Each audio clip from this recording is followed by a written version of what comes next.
राजस्थान की तरह से सरलीकरण हो, उसमें जमीन मकान प्लाट की जो शर्त लगाई हुई है वो हटाई जाए और उसका सरलीकरण करके सिर्फ क्रिमिनल एरिया में क्राइटेरिया 8 लाख रुपए आय जो रखी गई है राजस्थान सरकार में और में उसी तरह क्राइटेरिया 8 लाख रुपए से नीचे आय वाले सवर्ण आर्थिक पिछड़े होंगे उनको आरक्षण का लाभ दिया जाए।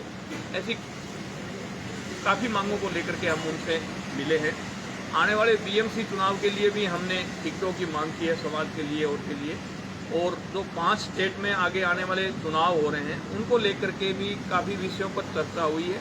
तो सीएम साहब के साथ काफ़ी सकारात्मक बातें हुई और हमने ये तय किया उनसे मिल करके, हमारे जो कोर कमेटी के सदस्य हैं उनसे भी 1-2 से बात की और भाई हम जल्द ही कोर कमेटी के अंदर जो बातें हुई हैं वो रखेंगे और बात रखने के बाद जो भी कोर कमेटी हमारी डिसीजन लेगी उसके ऊपर हम आगे बढ़ेंगे। क्या मुंबई महानगर पालिका का चुनाव के लिए आप लोग तैयारी कर रहे हैं? तैयारी तो काफ़ी दिनों से है, आज से कोई तैयारी नहीं कर रहे, पहले काफ़ी दिनों से ही तैयारी चल रही है। महाराष्ट्र के हर जिले के अंदर राष्ट्रीय राजपूत करणी सेना की टीम है पहले से ही, और हमने यहाँ के प्रमुख बना रखे हैं। जैसे वार्ड का प्रमुख होता है वो अलग है, गांव का प्रमुख होता है वो अलग है, इसे हमने अलग अलग प्रमुख नियुक्त कर रखे हैं और उसके अंदर हम ये चाहते हैं बीएमसी चुनाव में मिलजुल करके चुनाव लड़ा जाए और उसमें हमारे राष्ट्रीय राजपूत करणी सेना की भी भूमिका हो। फिर आपने कहा मिलजुल कर लड़ेंगे, किसके साथ मिलजुल लड़ेंगे? कितने भाई कल मुलाकात शिंदे साहब से हुई है शिवसेना से, तो अभी तो उनसे ही बातचीत चल रही है, तो उनको हमने ये ऑफर रखा है।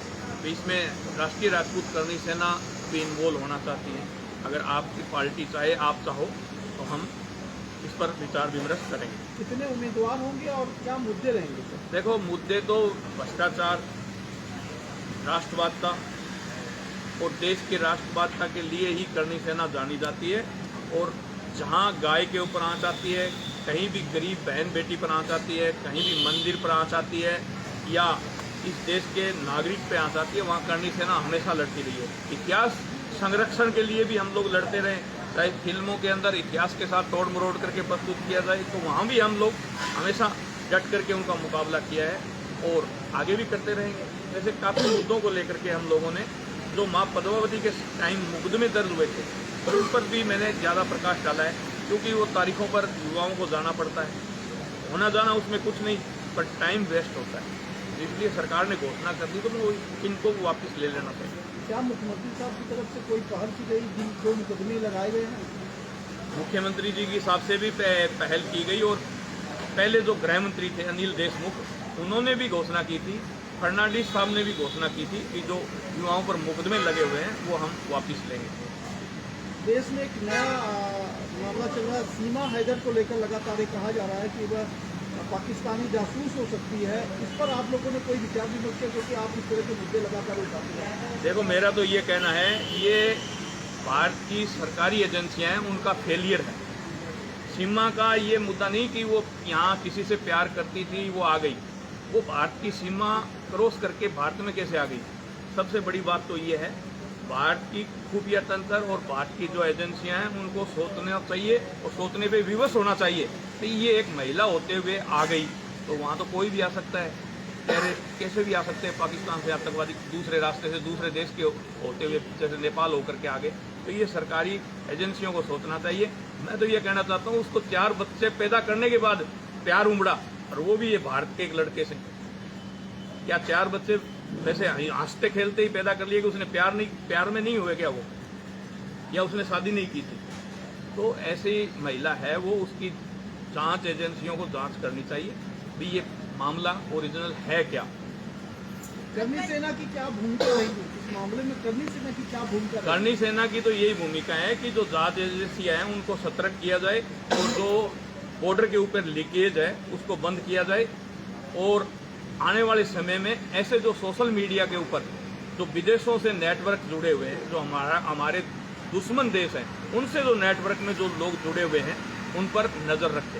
सर, एक सीमा हैदर की जो बात है, उन्होंने एक काफ़ी वीडियो जमकर वायरल हो रहा है, उन्होंने कहा है कि ठाकुर भी कह सकते हो, ठकुरानी भी कह सकते हो, ये किस तरह से देखते हैं?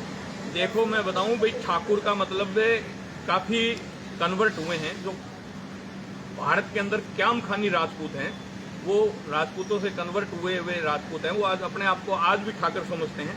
तो उसकी कोई, अब वो कौन सी जाति से हैं, कौन से गोत्र से हैं, ये तो मैं नहीं बता सकता, पर ठाकुर बनने के लिए बलिदान, त्याग और राष्ट्रवादता कूट कूट के भरी हुई हो ना, वही ठाकुर कहलाता है। जब करनी सेना का नाम आता है तो खाली राजपूत उसमें होते हैं, तो चुनाव मैदान में खाली राजपूत कैंडिडेट ही उतारेगी करनी देखो, करनी सेना के अंदर हमारे भाईचारा कमेटी भी है। करनी सेना है वो राजपूतों की संस्था है, हम मानते हैं, पर उसके अंदर भाईचारा कमेटियां भी है। भाईचारा के अंदर सभी को हम साथ लेकर के चलते हैं।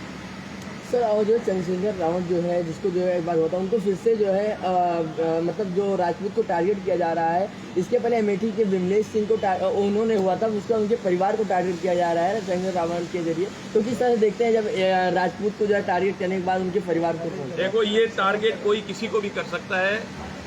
भारत के अंदर स्वतंत्र नागरिक है, वो किसी को कोई भी टारगेट कर सकता है, पर जो योगी जी की टीम है, योगी जी की जो पुलिस है, वो दूध का दूध और पानी का पानी कर देगी। तो उम्मीदवार की बात की जाए तो कहाँ से उम्मीदवार उतारे जाएंगे? अभी बीएमसी चुनाव में यहाँ से शुरुआत करेंगे, फिर आगे देखेंगे आगे कितना स्टेट में बढ़ता है, या पूरे महाराष्ट्र में बढ़ता है, या दूसरे स्टेटों में भी शिवसेना और करनी सेना मिल करके एक साथ रहेगी या नहीं रहेगी, वो आने वाले दिनों में आपके सामने बात रखेंगे। सर, आपने जी ने क्या कितना इंटरेस्ट जताया करनी सेना के साथ में? देखो, मुख्यमंत्री जी क्यों नहीं जताएंगे? मुख्यमंत्री जी तो आप चाहते हैं ये भारत है, ये विश्व गुरु बने, और करनी सेना भी यही चाहती है भी भारत है वो विश्व गुरु बने। तो विचार तो दोनों के मिलते ही हैं। सर, इसके तो पहले हाथ मिलाने की कमी है, बस विचार दोनों के मिल रहे हैं। सर, इसके पहले आपने बीजेपी का साथ दिया था, आप शिंदे साहब के साथ दिए, क्या करें? तो बीजेपी कोई शिंदे साहब से अलग थोड़ी है। एनडीए का घटक दल ही तो शिंदे साहब है। सर, राजस्थान समाज यहाँ मुंबई में बड़ी संख्या में रहता है, तो आपकी कल क्या चर्चा हुई उसके बारे में? देखो, राजस्थान समाज के बारे में भी मैंने सीएम साहब के सामने बात रखी कि यहाँ व्यापारियों को बहुत तंग किया जाता है पुलिस के द्वारा। पुलिस द्वारा क्या होता है, किसी भी एक को चोर बना करके ले आते हैं और कहते हैं भाई मैंने यहाँ 10 ग्राम 20 ग्राम चोरी का सोना बेचा था। वो चोरी का सोना बेचा हो या ना बेचा हो, पर वो मारवाड़ी को टारगेट किया जाता है। मारवाड़ी का मतलब गुजराती, यूपी से आए हुए, राजस्थान से आए हुए जो बाहर के यहाँ व्यापारी हैं, उनको टारगेट पुलिस द्वारा किया जाता है। तो मैं तो ये कहना चाहता हूँ कि दोनों जो भी चोर और व्यापारी है, उन दोनों की लोकेशन मिलाई जाए और सच्चाई और ओरिजिनलिटी हो, वहीं पुलिस कार्रवाई करे। ये दवेशतापूर्वक ये कार्रवाई ना करे कि ये बाहर के व्यापारी है इसलिए इन पर कार्रवाई हो। तो मेरा तो यही कहना है, सीएम साहब के सामने भी मैंने ये बात रखी थी कि यहाँ बाहर के जो व्यापारी हैं उनको पुलिस द्वारा तंग किया जाता है, नाजायज तंग किया जाता है। तो उन्होंने कहा मैं इस पर प्रकाश डालूंगा और जांच करवाएंगे।